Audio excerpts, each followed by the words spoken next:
What? What? I guess he didn't change his mind.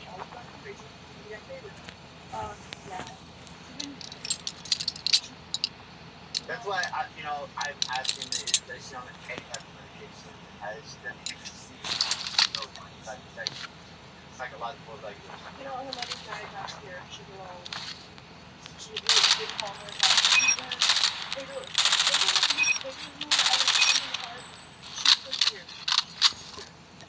Rachel is different.